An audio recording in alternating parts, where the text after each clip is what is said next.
नमस्कार। आपका अखबार पर आपका स्वागत है। मैं हूं प्रदीप सिंह। देश में राजनीतिक भ्रष्टाचार किस सीमा तक पहुंच गया था, इसका अंदाज़ा आप लोगों को CWG घोटाला, कोल घोटाला, उसके अलावा टेलीकॉम घोटाला, 2G घोटाला, जो ये जितने घोटाले थे 2004 से 2014 के बीच में, उनसे लगा होगा। उसके अलावा ये तो केंद्र सरकार की बात कर रहा हूँ, जो कांग्रेस पार्टी के नेतृत्व में सरकार थी, उसके दौरान जो घोटाले हुए, राज्यों में जो हुए, उनकी संख्या बताना भी मुश्किल है। लेकिन एक मिनट के लिए आप कल्पना कीजिए कि अगर 2014 में नरेंद्र मोदी देश के प्रधानमंत्री न बने होते तो राजनीतिक भ्रष्टाचार किस सीमा तक बढ़ गया होता। ये जो भ्रष्टाचार के खिलाफ केंद्र सरकार का अभियान चल रहा है, जिसको लेकर विपक्ष के नेता बाप बाप चिल्ला रहे हैं, उनकी सारी परेशानी ये है कि उनकी सारी राजनीति रुक रही है उससे उनका सारा जो आर्थिक तंत्र टूट रहा है। और ये इसीलिए इसको पॉलिटिकल वेंडेटा का नाम दिया जा रहा है। लगातार इसके खिलाफ बयानबाजी, आंदोलन करने की कोशिश जो कहीं से सिरे नहीं चढ़ता, अदालत का दरवाज़ा खटखटाने की कोशिश जिसका कोई फ़ायदा नहीं हो रहा, और धीरे धीरे शिकंजा जो है अलग अलग राज्यों में अलग अलग नेताओं पर कसता जा रहा है। और ये मैं आपसे कह रहा हूँ, ये पॉलिटिकल वेंडेटा नहीं है। अगर प्रधानमंत्री नरेंद्र मोदी ये कदम न उठाते तो शायद इतिहास उन्हें कभी माफ़ न करता। जो काम कर रहे हैं, उनकी सरकार जो काम कर रही है राजनीतिक भ्रष्टाचार के खिलाफ, वो अद्वितीय काम है। उसको करने का साहस इससे पहले किसी सरकार ने नहीं दिखाया। करने का साहस तो छोड़िए, ज़्यादातर सरकारें या तो उसमें शामिल रही या उन्होंने नज़र फेर ली। इसकी वजह से ये भ्रष्टाचार यहाँ तक पहुँचा है। एक दूसरे को बचाने की कोशिश या कोई फंसने ना पाए, इसकी कोशिश, इसमें सब पूरे देश का कबाड़ा होता रहा। अब नई बात जो मैं कहने जा रहा हूँ कि बहुत जल्दी ही उत्तर प्रदेश वाले चाचा को CBI अपने यहाँ बुला सकती है पूछताछ के लिए। और यूपी वाले चाचा की बात कर रहा हूँ तो मैं शिवपाल यादव की बात कर रहा हूँ। और चाचा बुलाए जाएंगे तो भतीजा कब तक बचा रहेगा, इसके बारे में मैं नहीं जानता। लेकिन आप याद कीजिए, गोमती रिवर फ्रंट घोटाला, उसकी जांच CBI कर रही है। उस मामले में एक बात बता दें, किस तरह से घोटाले को भी करने के लिए, इस तरह के भ्रष्टाचार के लिए अलग अलग समय पर राज्य सरकारों ने अलग अलग तरीके निकाले। 2007 से 2012 तक उत्तर प्रदेश में बहुजन समाज पार्टी की सरकार थी, मायावती मुख्यमंत्री थी। आपको याद होगा, बहुत सारे पार्क बनवाए। अब उन पार्कों में जो मूर्तियां लगनी थी, हाथी की मूर्ति और दूसरे महानुभावों की जो मूर्तियां लगनी थी, उनकी कीमत कैसे तय हो। आमतौर पर जो विभाग करता है वो एक तरह से रेट कॉन्ट्रैक्ट पर जो है चीज़ें खरीदता है। लेकिन इससे पहले इस तरह की कोई खरीद हुई नहीं, तो उसका कोई अतीत में कोई इतिहास नहीं और इस तरह का कोई रेट कॉन्ट्रैक्ट था नहीं। तो कौन तय करे कि ये हाथी जो है ये 50 लाख का होगा और दूसरा वाला 90 लाख का होगा, और जस्टिफाई कैसे करेंगे।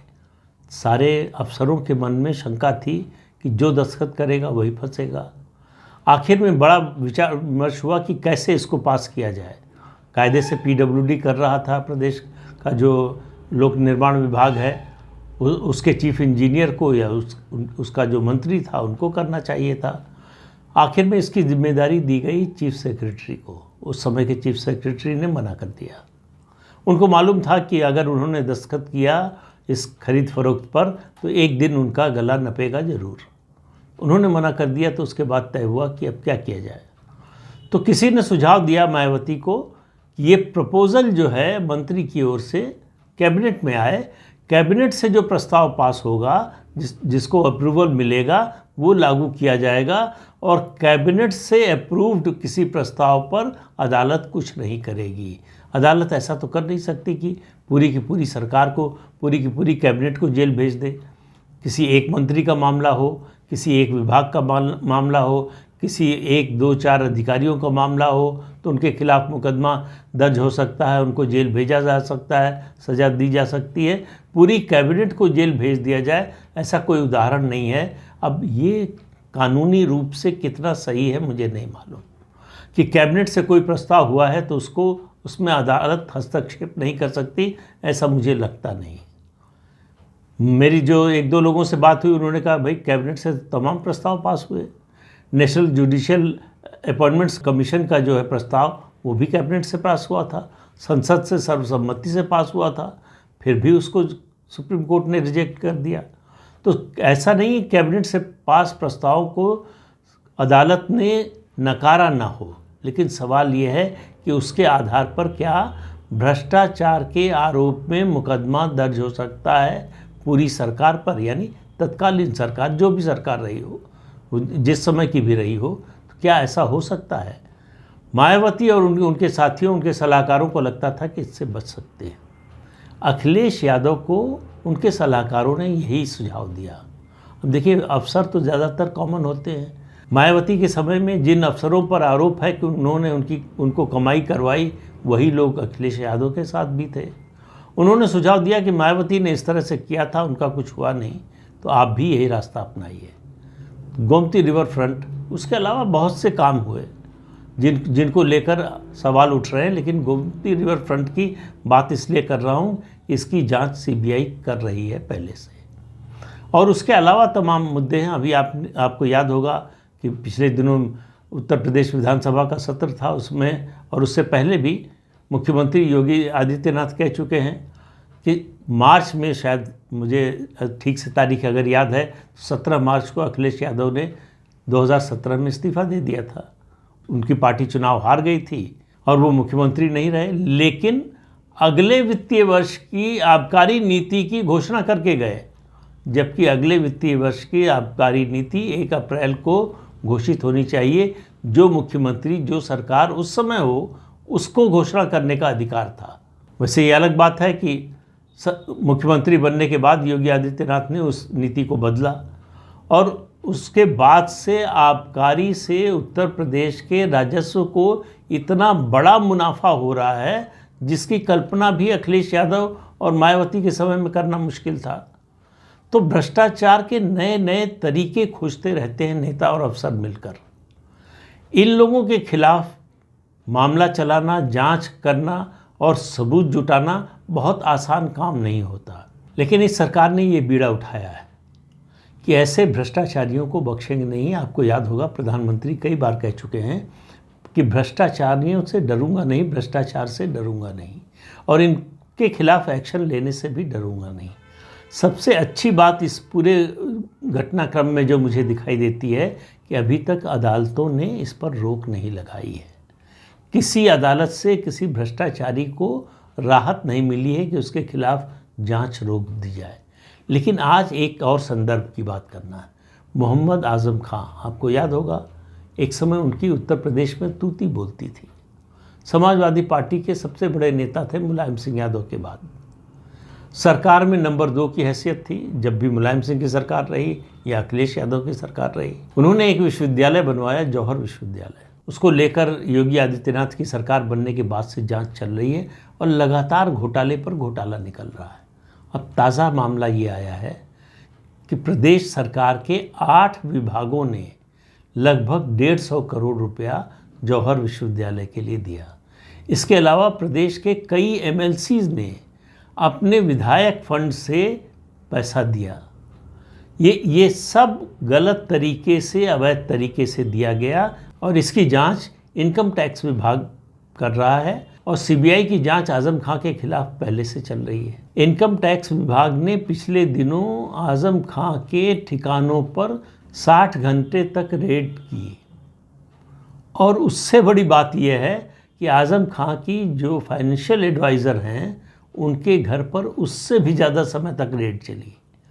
तो जो दस्तावेज मिले हैं, शुरुआती जो खबरें छन कर आ रही हैं, उसके मुताबिक लगभग 800 करोड़ के टैक्स इवेजन का मामला नज़र आ रहा है। कुल मिलाकर जो तस्वीर बनकर उभर रही है, उसमें ये दिखाई दे रहा है कि बड़े पैमाने पर घोटाला हुआ। सरकार के कई विभाग और कई मंत्री शामिल थे, और इन विभागों में एक विभाग PWD का भी था। और आपको याद तो ज़रूर होगा कि उसका मंत्री कौन था। उसके मंत्री थे शिवपाल यादव, अखिलेश यादव के चाचा। अब ये जो कुछ आज़म खान से के यहाँ से मिल रहा है, जो दस्तावेज मिल रहे हैं, जो प्रमाण मिल रहे हैं, इनकम टैक्स विभाग ने इन सभी 8 विभागों से कहा है कि जिसने जिस मद में जो पैसा दिया उसका ब्यौरा हमको दीजिए, उसके दस्तावेज दीजिए, और इसके लिए हर विभाग में एक नोडल अधिकारी की नियुक्ति कीजिए। तो जांच तेज हो गई है आज़म खां के खिलाफ भी, गोमती रिवर फ्रंट के खिलाफ भी। तो दबाव चाचा भतीजे दोनों पर बढ़ रहा है।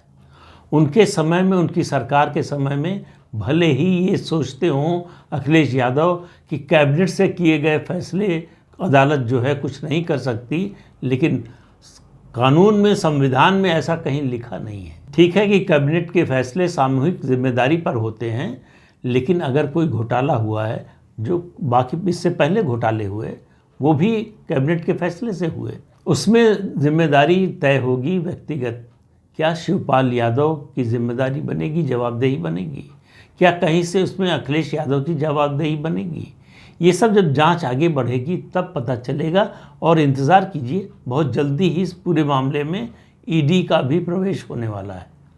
ईडी को भी ये जांच जानने वाली है, क्योंकि बड़े पैमाने पर पैसे की मनी लॉन्ड्रिंग हुई है। आपको याद होगा उत्तर प्रदेश के मुख्यमंत्री योगी आदित्यनाथ ने विधानसभा में अपने भाषण में किसी का नाम लिए बिना कहा कि यहाँ से पैसा लूटकर, जनता का पैसा लूटकर लंदन में होटल बनवाया गया, ऑस्ट्रेलिया में द्वीप खरीदा गया।